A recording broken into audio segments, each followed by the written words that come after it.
Siyempre yung work kasi namin mostly online, kaya we are very lucky na kahit papaano, mas marami yung pickleball.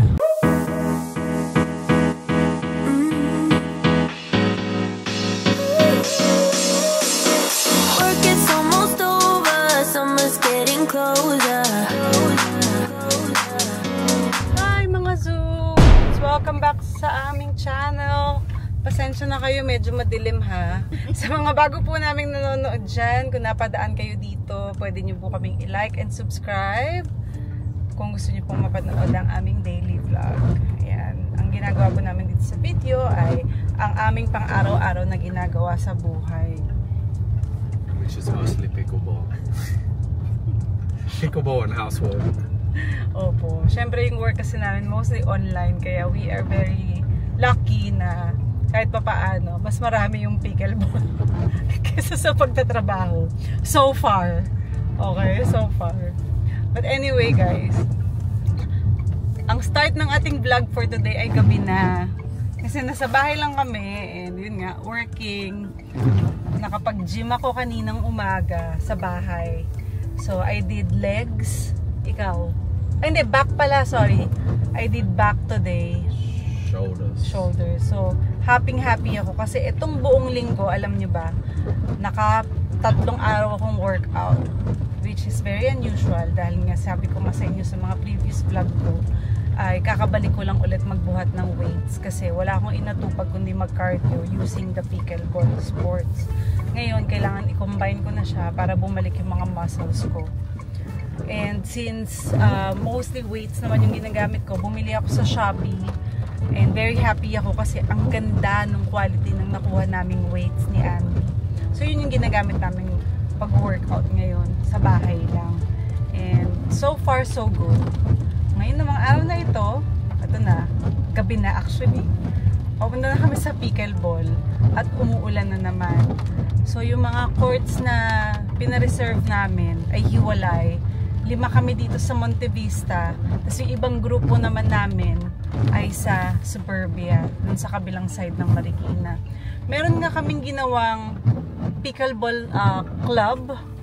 So meron na kaming GC, which is group chat, may community chat din kami. So nag-uusap-usap kami kung saan may available court, kung saan yung iba, kasi hindi naman lahat ma-accommodate eh. Ang ginagawa namin ngayon, nag-usap-usap kami kung saan kami makaka-advance booking ng courts para magkakasama kami. But right now, hiwa-hiwalay pa kami dahil nga, syempre kakabuo lang ng team namin.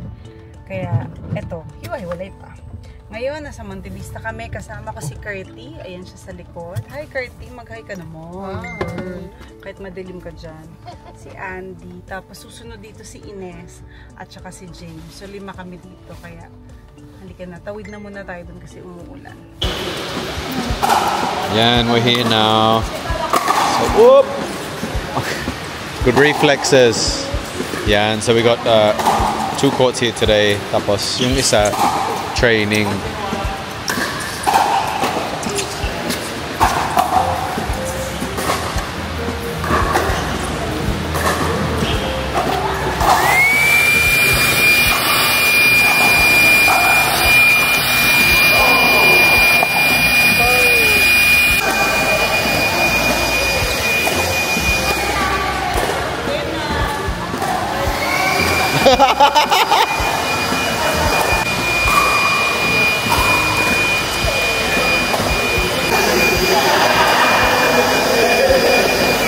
Amoy.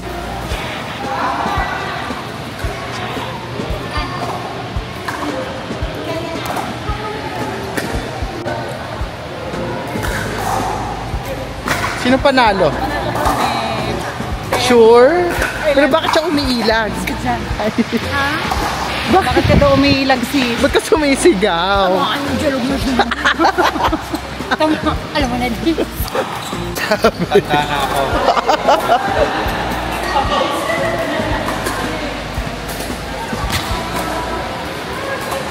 Yes.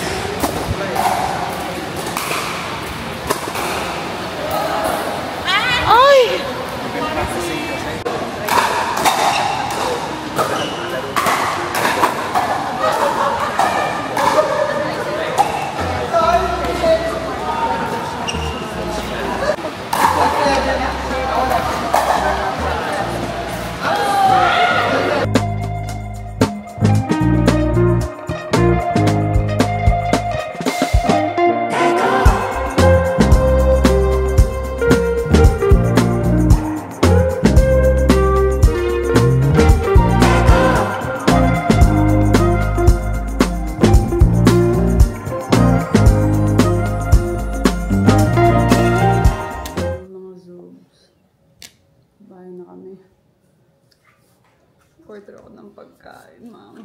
Curty.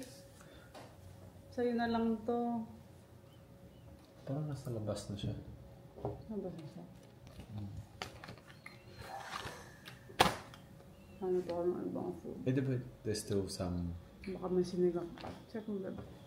Alright guys, so this is my food. What did I end up ordering, babe? Steak ba? Yeah, Angus steak.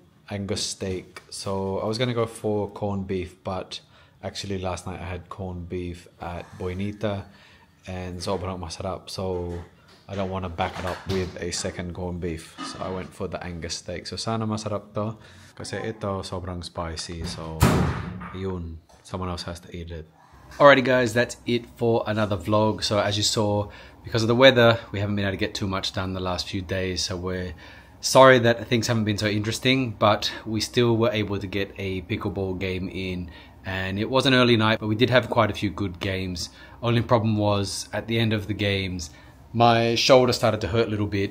And that was mostly because, like Diana mentioned, we had a workout in the morning. So we both did weights and we both did abs, but I think it was the first time that I've actually done chest in quite some time, so I got a little bit sore here, which sort of activated my bad shoulder, and then we went and played pickleball. So yeah, at the end of it I was a little bit sore, but it's all about stretching and it's all about getting a good massage and fixing things and getting better and resting well, which is something I haven't had too much of in the past week, but I will try in the next few days to get some better rest.